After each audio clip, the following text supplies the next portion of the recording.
Hi everybody, Jeffries, StrongerMan.com. So I got a question for you. What is wrong if you are constantly sick or sore or injured from training?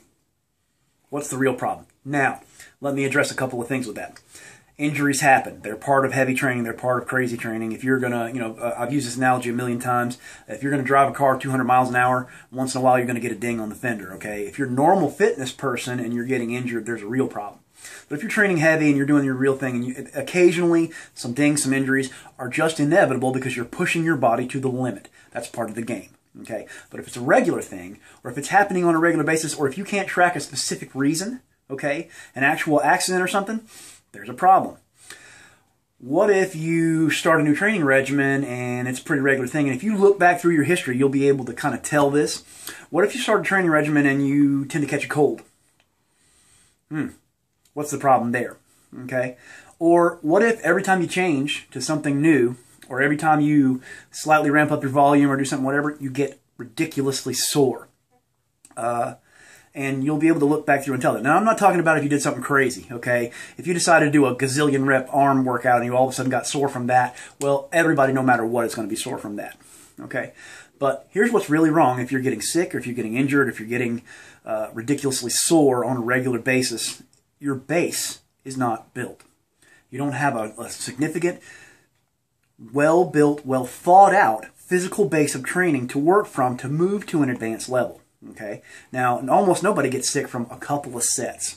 But I'm talking about when you push hard, when you try to go to the next level, when you try to make real gains, when you try to get something. Let me give you a story about mine, a mess up I made that really made a difference in me. Actually messed my whole world up, really. Because I didn't have the base built that I should have. And this isn't so much strength, but I tracked it and looked back over my career and the records and stuff that I have, and there's times when it did the same thing for me, even in strength, because I pushed so hard.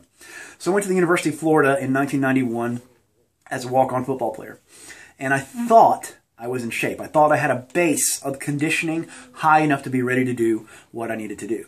But the reality is I didn't. And I spent about a month doing 2- and 3-a-day practices and did really well. Did great. I was able, blessed to be able to move up to number 2 on the depth chart for a little while, and then I got an injury.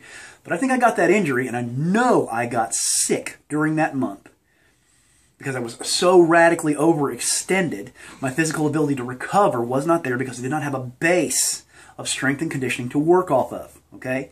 So if every time you change directions in strength, or every time you add a few extra sets of reps, you get really ridiculously sore, or you start catching a cold on a regular basis, it's because your basic level of strength has not adapted to the point that you're ready to do bigger training. And a lot of the stupid little injuries I think we get is because we don't have a wide enough base in the broadest sense of what's necessary to keep a human being both healthy as well as doing crazy stuff, okay? So here's what I mean. It's wonderful if you don't get sore from doing squats anymore because you have a good base built. Your base is straight and strong there. But then you go out for a jog and you fall apart, your ankles fall apart, or you get hurt, or you just go to a wrestling match, you go do a jiu-jitsu class or something, and you're beat up and broke down, and not from rough rolling, but I'm just talking about from just the general basis of the thing.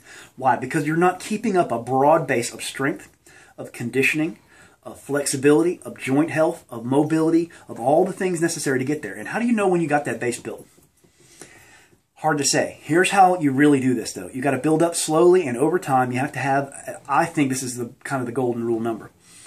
If you can't do 80% of your maximum from a repetition or strength or endurance or speed or flexibility or mobility, if you can't do 80% of basically what your normal lifting, running, flexibility, endurance, or any physical activity ability is without dying or falling apart, and do it at pretty much any time on a regular basis, you haven't had enough time under the bar or under the whatever strain or whatever under athletic thing to adapt to what you're doing, or you just haven't done enough to let your body get used to what's going on. And you do that by consistent, regular, heavy training in every one of those areas.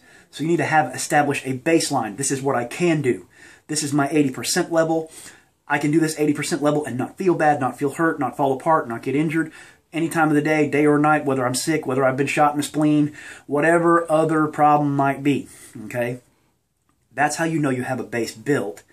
And then you work on going up from that. And there's more to that if you want to go into very specific levels of, I want to really jack my endurance up. Well, I have a good base of endurance, but maybe I'm not ready to go to 100 miles a week on what I'm doing. Well, we'll talk more about that base building later in another video. Check your bases. Check that. Think through everything you do and what have you done to keep a consistent level with that. So I'll tell you more about what there is to do with that. But the one thing you do is establish a set number that I always go to. I always go to this number. I always go at least this heavy. I always do at least this number of sets. I always do it at least this often. And I always do it at least this particular way. That way I have a very regular set. And by doing things in a regular way and building up over a period of time, your body has a significant level to operate off of.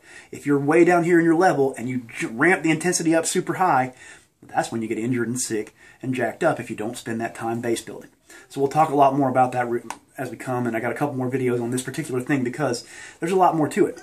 And actually we have a whole DVD coming out this week on base building to jump up to building super muscle or superhuman abilities. Okay, and that's part of our 2015 Muscle Challenge, 12 weeks. We're going to do a brand new DVD or product every week. So check it out. Make sure you look at strongerman.com. The first one's coming this week. The next one's every week for the next 12 weeks. Check it out.